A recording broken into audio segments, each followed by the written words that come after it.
Hello,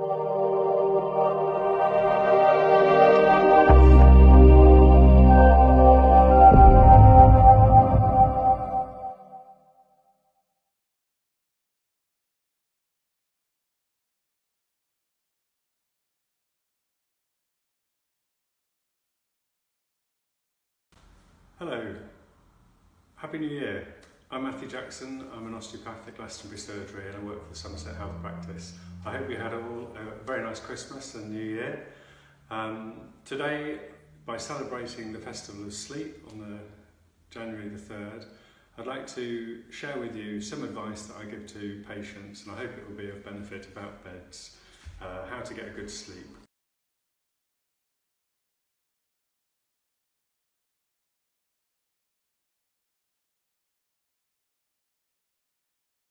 So the Festival of Sleep, where did it really come from? I don't know, I don't think anyone knows, but we can see how it's been brought about by everyone just having too much of a busy time over Christmas and needing to catch up on a bit of sleep. So I thought what we'd do is share this little bit of advice about beds and how to select the right bed, and also some tips about sleeping.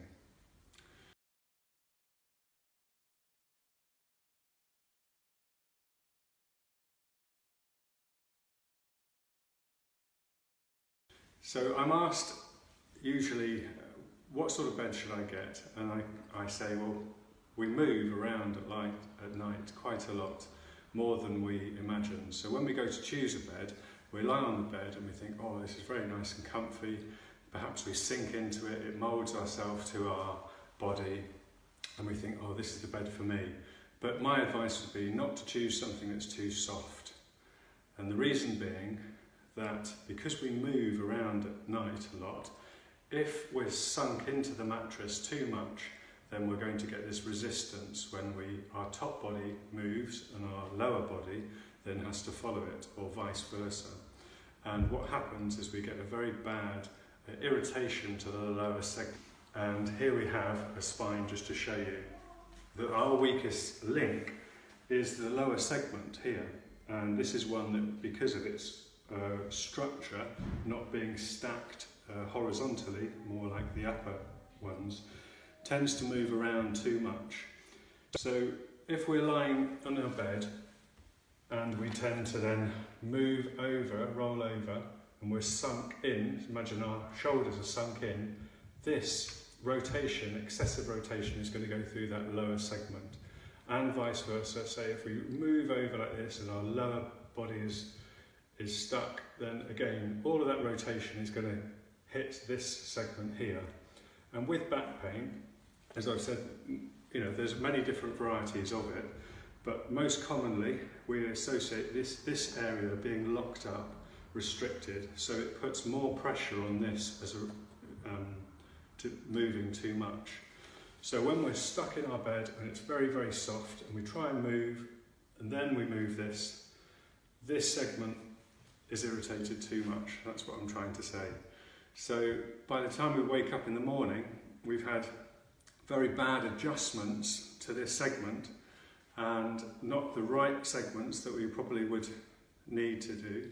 So if somebody came to see me as an osteopath, these are the segments that I would adjust, not this one down here. But because this is the weakest link, everything will be rotated, and then that one too much. So it's all inflamed when one gets up in the morning.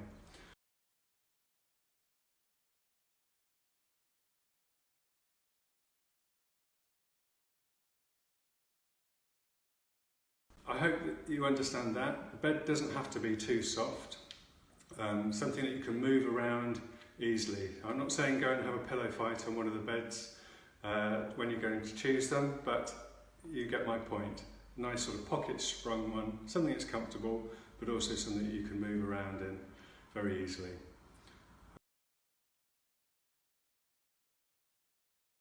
And just a couple of tips about sleeping. Now, we're all aware of, because now we're living in this electric society, we all stay up late, we're on devices, watching TVs, having the lights on, so just Having the lights slightly lower will also just help our brains and our systems just to sort of calm and settle down. So typically, if we can, no devices 2 hours before bed.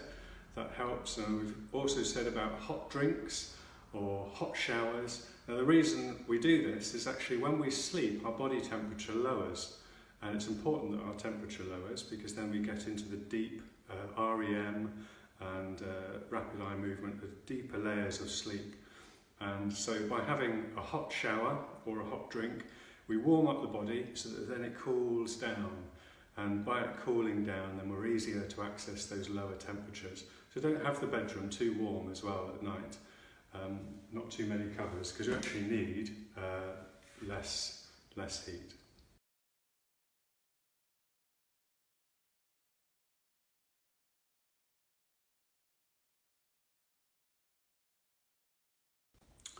So I hope that's been helpful. Wishing you all a very happy new year, and thank you very much for all your support. Take care.